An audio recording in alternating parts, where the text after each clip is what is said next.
Good morning. भौतिक विज्ञान की क्लास में आपका बहुत बहुत स्वागत है। लास्ट सेशन में हमने क्या पढ़ा था? इलेक्ट्रॉनिक्स में लास्ट सेशन में हमने प्राचलों के बारे में अध्ययन किया था और ये भी देखा था कि प्राचल किसी परिपथ के कैसे कैसे ज्ञात करते हैं। जेड प्राचल था, वाई प्राचल था और एच प्राचल था, है ना। यहाँ तक प्राचलों तक हमने बहुत सारी चीज़ें पढ़ ली। शुरुआत में परिपथ क्या होता है, जाल क्या होता है, उसके बाद किरचॉफ के नियम थे वो पढ़े थे हमने। उनकी सहायता से अपन किसी परिपथ को सॉल्व करते हैं वो भी पढ़ा था। उसके बाद हमने क्या पढ़ा था? टी पाई जो जाल रूपांतरण है वो पढ़ा था। उसके बाद अपने पास ये क्या थी? प्रतिबाधाएं थी, द्विपार्श्विक प्रतिबाधा, आंतरिक प्रतिबाधा, ये सारी चीज़ें अपन ने पढ़ी थी और लास्ट में ये प्राचल अपने पास आ गए थे।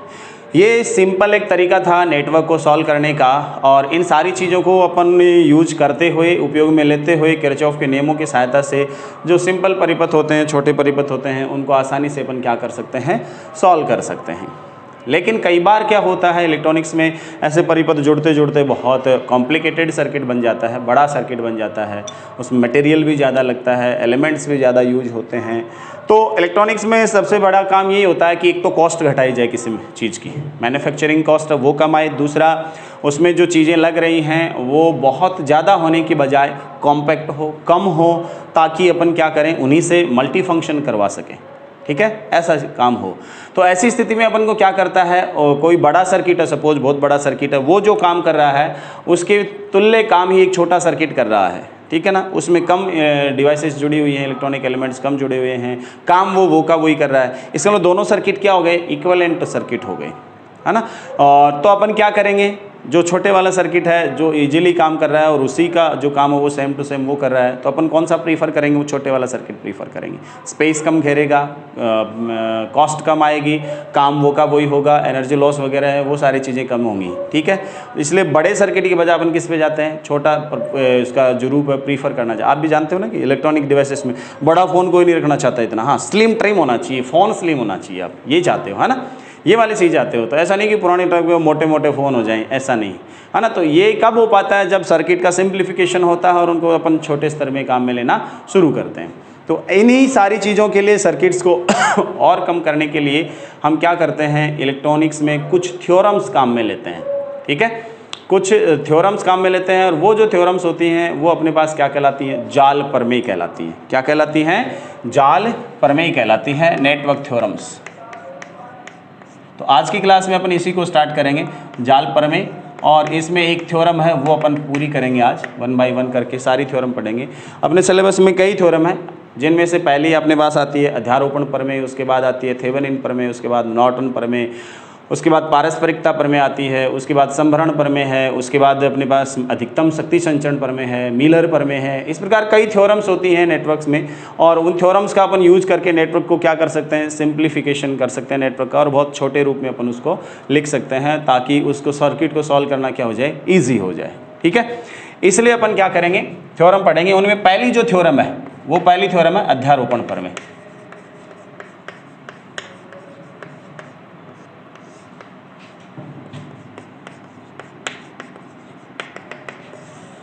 अध्यारोपण प्रमेय, सुपरपोजिशन थ्योरम।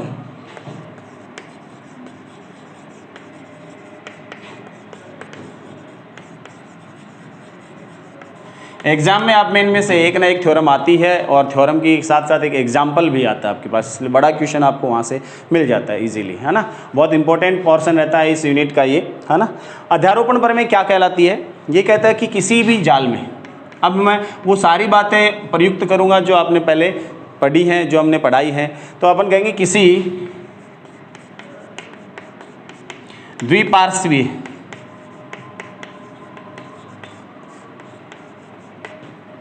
रेखिक प्रतिबाधाओं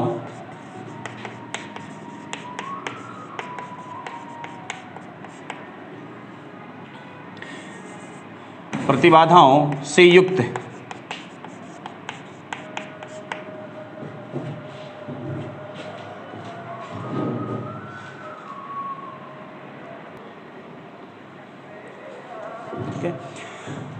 किसी द्विपार्श्विक रेखीय प्रतिबाधाओं से युक्त जाल में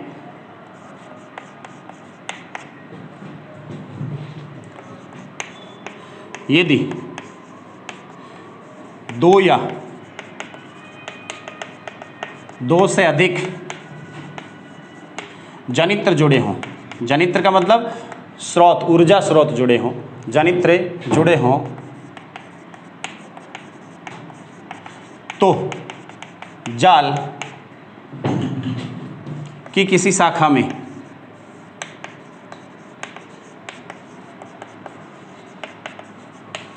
प्रवाहित धारा का मान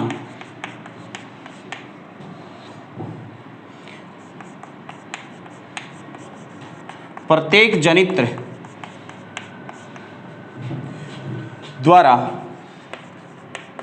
उस शाखा में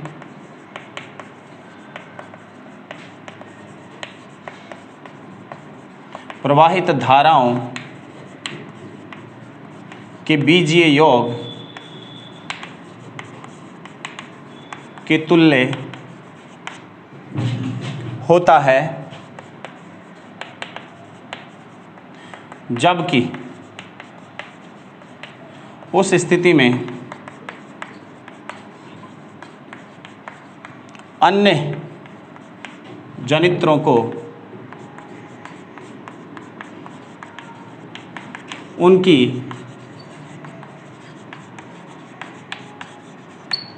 आंतरिक प्रतिबाधाओं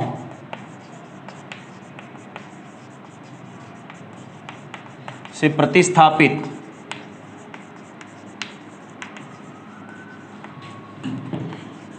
किया गया हो। यह स्टेटमेंट होता है, ठीक है, कि अपने पास बायलेटरल जो इम्पेडेंसेस जुड़ी हुई हैं, किसी जाल में कोई नेटवर्क अपने पास है, ठीक है, और उसमें इम्पेडेंसेस भी जुड़ी हुई हैं, बहुत सारे पावर सप्लाई सोर्सेज जुड़े हैं, सपोज कोई बैटरी जुड़ी है, कोई धारा स्रोत जुड़ा है, ऐसे सोर्सेज अपने पास उसमें जुड़े हुए हैं। तो हम कह रहे हैं कि उस पूरे नेटवर्क में संतुलन की स्थिति में जब धारा प्रवाहित होती है तो अलग अलग शाखाओं में प्रवाहित होती है, अलग अलग मान की। तो किसी एक पर्टिकुलर शाखा में धारा देखें, है ना, तो धारा देखें तो क्या होगा, उसमें जो धारा प्रवाहित हो रही है, नेट करंट जो फ्लो हो रही है, वो क्या होगी, किसी एक जाल, जैसे उस जाल में दो जनित्र जुड़े हैं, दो जनरेटर जुड़े हैं, दो बैटरी जुड़ी है सपोज, तो हम कहते हैं कि उस शाखा में जो धारा बह रही है दोनों के परिणामी रूप से धारा बह रही है ना। उसको हम ऐसे भी कह सकते हैं कि सपोज अपने पहले एक बैटरी को हटा दिया और उसकी जगह उसकी आंतरिक प्रतिबाधा थी वो जोड़ दी, ठीक है, तो एक पहली बैटरी जुड़ी रह गई उस पर, तो अब इस पहली बैटरी के कारण इसमें धारा बहेगी, ठीक है। अब हम क्या करेंगे, वो धारा ज्ञात करेंगे और अब इस बैटरी को हटा देंगे, इसके आंतरिक प्रतिबाधा जोड़ देंगे, दूसरी वाली को वापस जोड़ देंगे। तो अब जो दूसरी वाली बैटरी वही केवल अकेली जुड़ी हुई है, तो उसके कारण इस ब्रांच में कितनी धारा बहेगी वो ज्ञात कर लेंगे, ठीक है। अब ऐसे ही अगर और भी जुड़ी हुई है बैटरियाँ, तो ऐसे 1 बाय 1 करके, यानी एक बार में केवल एक ही बैटरी जोड़ते हैं और बाकी सबको हटा देते हैं। अगर उनकी आंतरिक प्रतिबाधा है तो वो वहाँ जोड़ देते हैं। अगर धारा स्रोत है तो उसको क्या कर देते हैं, ओपन कर देते हैं, ठीक है। तो अपन क्या करते हैं, यहाँ पर उस शाखा में प्रत्येक के कारण अलग अलग ज्ञात कर लेते हैं, फिर उन सबको क्या कर देते हैं, जोड़ देते हैं।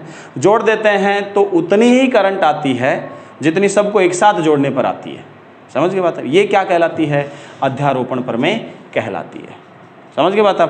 तो इसका मतलब द्विपार्श्विक बायलेटरल जो इम्पेडेंसेज अगर किसी नेटवर्क में जुड़ी हुई हैं और उसमें दो या दो से ज़्यादा पावर सप्लाई सोर्सेज जुड़े हुए हैं, तो किसी ब्रांच में नेट जो करंट है उसका मान अलग अलग जो जनरेटर्स हैं उनके कारण जो करंट फ्लो होती है उनके सब के एडिशन के अलजेब्रिक सम के इक्वल होता है। जबकि जब किसी एक के कारण ज्ञात कर रहे हैं अपन करंट उसमें, तो बाकी सबको क्या किया जाता है, उनकी इंटरनल इम्पीडेंस से क्या किया जाता है, रिप्लेस कर दिया जाता है।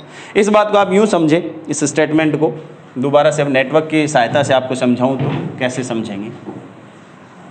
बहुत सिंपल थ्योरम है, कैसे समझेंगे अपन कह रहे हैं कि सपोज ये अपने पास कोई सिंपल सा नेटवर्क अपन ने ले लिया। सपोज इतना सिंपल इसलिए हुआ कि ये सपोज कोई टिपिकल नेटवर्क था और इसको हमने टी पाई जाल रूपांतरण वगैरह ऐसे लगू करके और फिर अपन ने इसको थोड़ा सा इजी वे में बना लिया, ठीक है। ये नेटवर्क अपने पास हो गया और यहाँ एक पावर सप्लाई सोर्स जुड़ा है माइनस प्लस, ये E2 बैटरी है और यहाँ क्या जुड़ा है माइनस प्लस, ये E1 बैटरी है। ये Z1 है, ये Z2 है और ये क्या है Z3। सपोज इधर इस E1 के कारण I1 करंट फ्लो हो रही है और इसके कारण कितनी करंट फ्लो हो रही है I2। हम कह रहे हैं कि चाहे Z1 ले लो, चाहे Z2, चाहे Z3, कोई भी एक ब्रांच ले लो। इस प्रकार से अपने पास नेटवर्क है। तो ये प्रमेय क्या कहती है? कहती है कि किसी भी एक ब्रांच में, सपोज ये ले लो या ये ब्रांच ले लो, ठीक है, इस ब्रांच को अपन ने लिया, तो ये कहता है कि इस ब्रांच में जो धारा बह रही है वो अब कितनी बह रही है? नेट I1 बह रही है। तो ये कह रहा है कि इस I1 का मान कितना होगा? कह रहा है कि अगर सपोज इस E2 को अपन हटा दें, E2 को हटा दें तो जरूरी नहीं कि I1 ही बहे, समझ के, चेंज हो सकती है धारा। सपोज वो I1 डैश है, कितनी है? I1 डैश हो गई। वो किसके कारण बह रही है? केवल E1 के कारण बह रही है, वो अपन ने ज्ञात कर ली इसमें। अब क्या कह रहा है? वो कह रहा है कि अब अपन इसको हटा देते हैं और इसको क्या कर लेते हैं? वापस जोड़ लेते हैं। अब चूंकि यहाँ दोनों की आंतरिक प्रतिबाधाएं कुछ नहीं है, वरना आंतरिक प्रतिबाधा तो आपको यहाँ स्मॉल r दिया होता है, वहाँ इसकी सीरीज में जोड़ा जाता। इसको हटाते तो इसको तो हटा लेते, लेकिन रेजिस्टेंस यहाँ सीरीज में जुड़ जाता, वो अपन को यहाँ दिया नहीं गया है, ठीक है ना। इसलिए अपन यहाँ केवल और केवल इसको हटा देते हैं और शॉर्ट सर्किट कर देते हैं। अब क्या कह रहा है अगला कि इस E2 को जोड़ दो और इसको हटा दो। अब इसको हटा देंगे, E2 को जोड़ेंगे तो इसमें कोई करंट अलग मान की बहेगी सपोज, और वो सपोज कितनी है? I1 डबल डैश है। वो कितनी है? I1 डबल डैश है। अब ये कह रहा है कि इन दोनों के कारण अलग अलग ज्ञात कर लिया अपन इसमें। वो कह रहा है कि अगर इन दोनों को जोड़ दें, है ना, तो क्या होगा? नेट करंट ये I1 जो अब बह रही है ना, दोनों जब एक साथ जुड़े तब जो धारा I1 बह रही है उसके बराबर आनी चाहिए। ये बात ये कहता है, कोई दिक्कत? ये I1 डैश किसके कारण है? केवल E1 के कारण, केवल E1 जुड़ा हो तब है। ये I2 डैश कब है? केवल E2 जुड़ा हो तब है।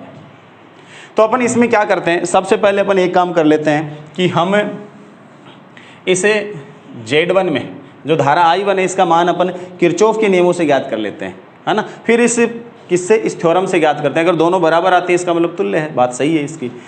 तो सबसे पहले किरचॉफ के नियमों से पहले ही सर्किट के लिए लगाओ पहला नियम, वोल्टताओं का नियम, है ना।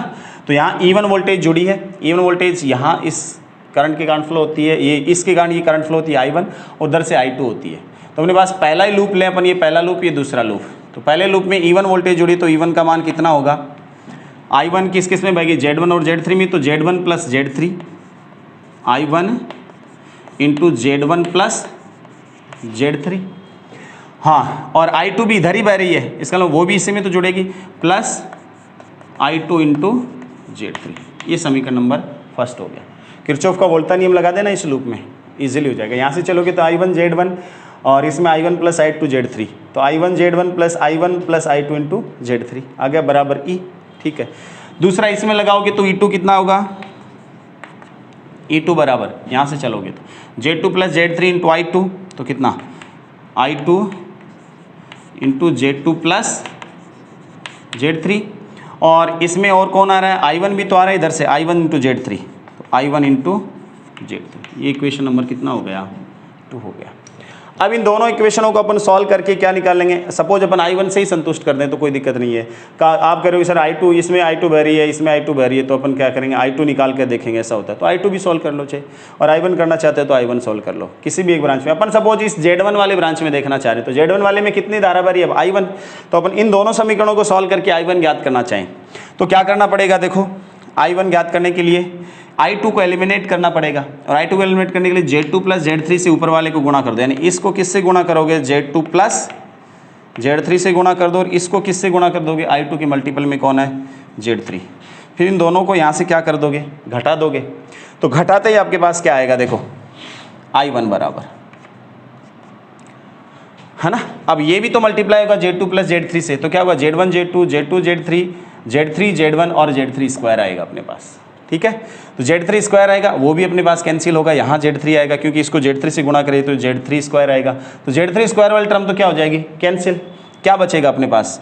बटा में, इधर बटा में, इधर बचेगा Z1 Z2 plus Z2 Z3 plus Z3 Z1 into ये वाला E1 के साथ Z2 plus Z3 into E1, Z2 plus Z3 into E1, ये तो E1 वाला मान हो गया। फिर E2 भी तो आएगा, ये घट रहा है तो minus Z3 E2, minus Z3 E2 upon Z1 Z2 plus Z2 Z3 plus Z3 Z1। ये समीकरण नंबर 3 आ गया। ये अपने पास I1 का मान आ गया, किससे? सिंपल किरचॉफ के नियमों से हमने ज्ञात कर लिया। अब प्रमेय से। अब प्रमेय से ज्ञात करेंगे, प्रमेय के स्टेटमेंट से अपन ज्ञात करेंगे। प्रमेय क्या कहती है कि सबसे पहले आप एक काम करो, है ना, सबसे पहले इस दूसरे वाले को हटा दो, इसके आंतरिक प्रतिबाधा कुछ है नहीं, तो वो कह रहा है कि इसको सीधा जोड़ दो। ठीक है, अब यहाँ धारा का कोई मतलब नहीं रहा, यहाँ अब धारा क्या हो गई, चेंज, क्योंकि अब केवल E1 जुड़ा है, वहाँ तो E2 था, तब यहाँ I1 था। अब सपोज इसमें धारा बह रही है, वो I1 डैश बह रही है। ठीक है, I1 डैश बह रही है, अब इसमें धारा, तो ये वाली दोनों प्रतिबाधाएं क्या होगी, पैरेलल हो गई। अब पैरेलल हो गई तो इनका मान कितना होगा, Z2 plus Z3 upon Z2 Z3 upon Z2 plus Z3, और ये Z1 के साथ किस में होगी, सीरीज में। तो धारा I1 का मान क्या होगा, स्टेप फर्स्ट में, स्टेप फर्स्ट में क्या होगा, E1 बराबर क्या आ जाएगा अपने पास, यहाँ से E1 बराबर I1 dash into Z1, I1 dash into Z1 plus इधर करंट आएगी, ये तो ये दोनों किस में है, पैरेलल में है, इसलिए I1 dash into Z2 Z3 upon Z2 plus Z3। तो यहाँ से I1 डैश कितना आ गया, I1 डैश बराबर E1 अपॉन यहाँ से Z1 plus Z2 Z3 upon Z2 plus Z3। ये लघुत्तम लेंगे तो क्या आ जाएगा, I1 बराबर Z2 Z3 ऊपर जाएगा, I1 डैश बराबर, तो Z2 plus Z3 into E1 बटा ये Z1 Z2 Z2 Z3 Z2 Z3 और Z1 Z3 आ गया, तो Z1 Z2 plus Z1 Z2 Z3 plus Z3 Z1, ये आ गया अपने पास पहला I1 डैश का मान, 4 नंबर समीकरण। ये किसके कारण होगी करंट, केवल E1 के कारण, केवल E1 के कारण Z1 में धारा। ठीक है, अब स्टेप 2, स्टेप सेकंड में क्या होगा, स्टेप सेकंड में हम कह रहे हैं कि अब की बार इसको हटा दो, इसको हटाते ही I1 का तो कॉन्सेप्ट खत्म, इसका तो इसको हटा दो, और इसका कोई आंतरिक प्रतिबाधा है नहीं, इसलिए सीधा जोड़ो, और यहाँ पर जो अपने पास बैटरी है उसको लगी रहने दो, माइनस प्लस E2।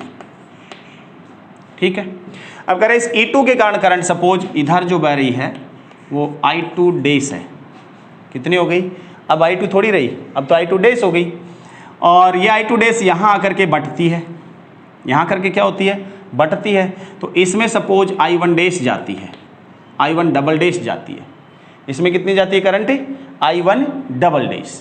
अब देखो क्या होगा, अब अपने पास सबसे पहले तो अपन I2 डैश निकालें, I2 डैश निकालें तो क्या होगा, यहाँ तो सपोज ये बट जाती है, इसकी बजाय I2 डैश कितना होगा, देखो वही कंडीशन लगाओगे, I2 डैश निकालेंगे तो ये दोनों ब्रांचें किस में आ गई, सीरीज में, सॉरी पैरेलल में, पैरेलल में आ गए, इस Z2 के साथ किस में होंगी, सीरीज में। तो मैं यहाँ से क्या लिखूँ, E2 बराबर I2 डैश इंटू Z2,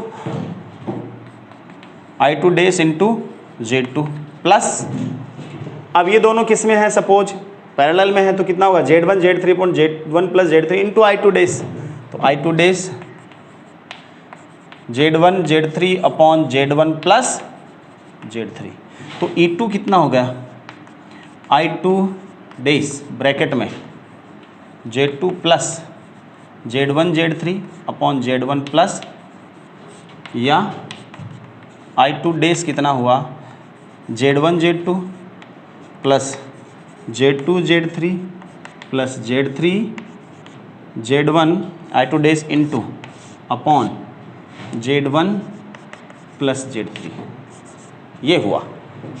तो यहाँ से I2 डैश कितना आ गया, E2 into Z1 plus Z3 upon Z1 Z2 plus Z2 Z3 plus Z3 Z1, ये समीकरण नंबर 5। चलो I2 तो आ गया, इसका मतलब यहाँ तक का काम हो गया। ठीक है, अब अपन एक तरीका लगाते हैं, धाराओं का विभाजन नियम। कौन सा नियम लगाते हैं, धाराओं का विभाजन नियम। हम जानते हैं, क्या जानते हैं वो देखो, वो महत्वपूर्ण है। हम ये जानते हैं कि अगर सपोज कोई सर्किट में ये करंट आ रही है इधर से I1 या I करंट आ रही है, और यहाँ इसमें 2 ब्रांच में रेजिस्टेंस जुड़े हैं, ठीक है, ये R1 है और ये क्या है R2। अब ये I धारा ये बटनी है इन दोनों में। सपोज इसमें कितनी आ रही है I2 और इसमें कितनी आ रही है I1, है ना।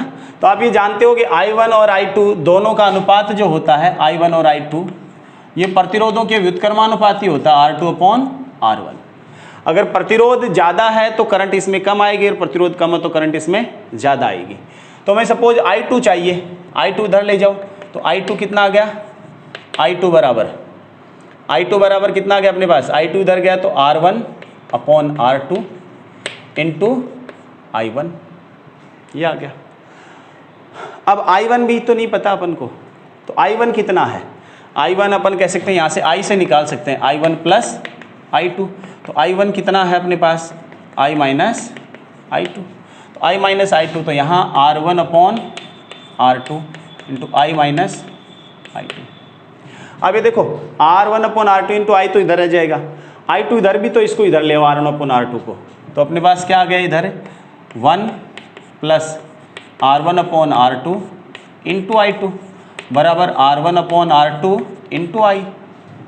इसको सॉल्व करोगे तो क्या होगा R1 प्लस R2 तो ऊपर आ जाएगा, क्या होगा R1 प्लस R2 तो ऊपर आ जाएगा इंटू R2 इंटू I2 बराबर R1/R2 इंटू I। देखो R2 कैंसिल हो गया, तो I2 कितना आ गया I2 R1 तो है ही अपॉन R1 प्लस R2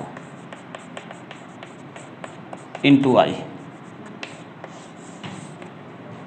क्या रहा देखो इस फॉर्मूले का आप ध्यान से देखो, I2 यानी इस अगली ब्रांच में धारा चाहिए, कुल धारा ये है I, तो I2 कितना मिलेगा, इस सामने वाले जो दूसरी ब्रांच है ना, दूसरी ब्रांच का प्रतिरोध इनटू कुल धारा बटा दोनों का प्रतिरोधों का योग, यही है। इसलिए मैं यहाँ से अगर बात करूँ दोबारा, है ना, अब अगर मैं यहाँ से बात करूँ किसके लिए, अब अगर मैं बात करूँ अपने पास क्या चाहिए I2 डैश है, हमें क्या चाहिए I1 डबल डैश, इसके लिए बात करें, है ना। तो I1 डबल डैश है, हम क्या करेंगे I1 डैश बटेगी इनमें, तो I2 डैश कुल धारा है, तो I1 डबल डैश इसमें कितनी होगी, I1 डबल डैश के लिए इसके सामने वाली दूसरी ब्रांच ये Z3, तो Z3 इंटू I2 डैश कुल धारा बट्टा इन दोनों का योग Z1 प्लस, समझ गए। तो I1 डबल डैश कितना हो गया Z2 upon Z1 plus Z3 into I2 dash ये रहा E2